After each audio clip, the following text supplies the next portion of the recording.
സംസ്ഥാനത്ത് കനത്ത മഴ തുടരുകയാണ്. എറണാകുളം, തൃശൂർ നഗരങ്ങളിൽ പലയിടത്തും വെള്ളം കയറി. തൃശൂർ അശ്വിനി ജംഗ്ഷനിൽ വീടുകളിലുള്ളവരെ മാറ്റി പാർപ്പിച്ചു. ആതിരപ്പള്ളി, വാഴച്ചാൽ വിനോദസഞ്ചാര കേന്ദ്രങ്ങൾ അടച്ചു. ചേലക്കരയിൽ മലവെള്ളപ്പാച്ചിലുണ്ടായി. വാഴക്കോട്, പ്ലാഴി സംസ്ഥാന പാതയിൽ ആറ്റൂർ കമ്പനിപ്പടി പ്രദേശത്ത് വെള്ളം കയറി ഗതാഗതം തടസ്സമായി. തൃപ്പൂണിത്തുറയിലെ താഴ്ന്ന പ്രദേശങ്ങൾ വെള്ളത്തിനടിയിലായി. കളമശ്ശേരിയിൽ വീടുകളിൽ വെള്ളം കയറി. പേട്ടയിൽ ഗൂഗിൾ മാപ്പ് നോക്കി സഞ്ചരിച്ച് കാനയിൽ വീണ കാറ് പുറത്തെടുത്തു. ഇടുക്കിയിൽ നിന്ന് ആഷിക്ക് ചേരുന്നു. ആഷിക്ക്, ഇടുക്കിയിൽ എങ്ങനെയാണ് മഴ? ഡാമുകളിലെ ജലനിരപ്പ് എങ്ങനെയാണ്?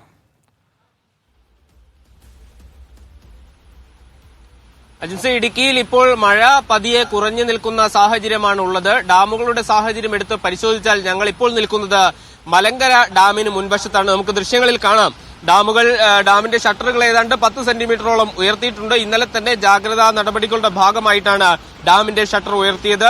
ഡാമിൽ നിന്ന് ജലം ഒഴുക്കിക്കളയുന്നത് കൊണ്ട് തന്നെ ഡാമിൽ നിന്ന് പോകുന്ന വെള്ളം മൂവാറ്റുപുഴ, തൊടുപുഴ ആറിന്റെ തീരത്തുള്ളവരുടെ ജാഗ്രത പുലർത്തുവാനുള്ള നിർദ്ദേശം നൽകിയിട്ടുണ്ട്. ജലം ഉയരാനുള്ള സാധ്യതകളുണ്ട്. തൊടുപുഴ ആറിന്റെ തീരത്തടക്കം വലിയ ജലനിരപ്പ് ഉയരുന്ന സാഹചര്യം ഉണ്ടായിട്ടുണ്ട്. ജില്ലയുടെ മറ്റ് ഡാമുകൾ, ജില്ലയിൽ ലോവർ പെരിയാർ, കല്ലാർകുട്ടി, പാമ്പ്ള അടക്കമുള്ള ഡാമുകൾ, ഏതാണ്ട് 4ഓളം ഡാമുകൾ ചെറുകിട ഡാമുകളാണ്, തുറന്ന സാഹചര്യമാണുള്ളത്. മറ്റ് ഡാമുകളിലും ജലനിരപ്പ് ഉയരുന്നുണ്ട്. അതേസമയം ജില്ലയിൽ നിന്ന് റെഡ് അലർട്ട് ആണെങ്കിലും അതിശക്തമായ മഴ ഇല്ല എന്നുള്ളത് തന്നെയാണ്. ഹൈറേഞ്ചിലും ലോ റേഞ്ചിലും മഴ പതിയെ മാറി നിൽക്കുന്ന സാഹചര്യമുണ്ട്. ഇന്ന് രാവിലെ 7 മണിയോടുകൂടിയാണ് ജില്ലയിൽ മഴ ആരംഭിച്ചത്. പിന്നീട് അത് തുടർന്നുള്ള മണിക്കൂറുകളിൽ ശക്തമാകുന്ന സാഹചര്യം ഉണ്ടായിരുന്നു. എന്നാൽ പതിയെ ഉച്ചയോടെ അടുക്കുമ്പോഴേക്കും മഴ മാറി നിൽക്കുന്ന സാഹചര്യമുണ്ട്. എന്നാലും റെഡ് അലർട്ട് പ്രഖ്യാപിച്ചിരിക്കുന്ന സാഹചര്യത്തിൽ കടുത്ത ജാഗ്രതാ നടപടികളാണ് ജില്ലാ ഭരണകൂടം സ്വീകരിച്ചിട്ടുള്ളത്. പ്രത്യേകിച്ച് മണ്ണിടിച്ചിൽ മുൻകരുതലുകൾ നിർദ്ദേശങ്ങൾ നൽകിയിട്ടുണ്ട്. ഉയർന്ന പ്രദേശങ്ങളിലുള്ളവരോട് ജാഗ്രത പുലർത്താനുള്ള നിർദ്ദേശമാണ് നൽകിയിട്ടുള്ളത്. കൂടാതെ ഖനന പ്രവർത്തനങ്ങൾക്ക് നിയന്ത്രണമുണ്ട്.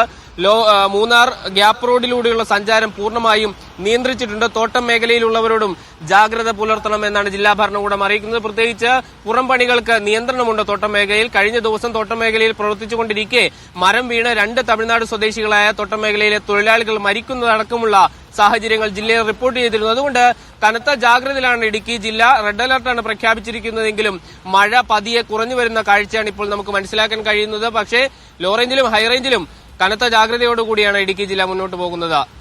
ആഷിക്കാണ് വിവരങ്ങൾ നൽകിയത് ഇടുക്കിയിൽ നിന്ന്.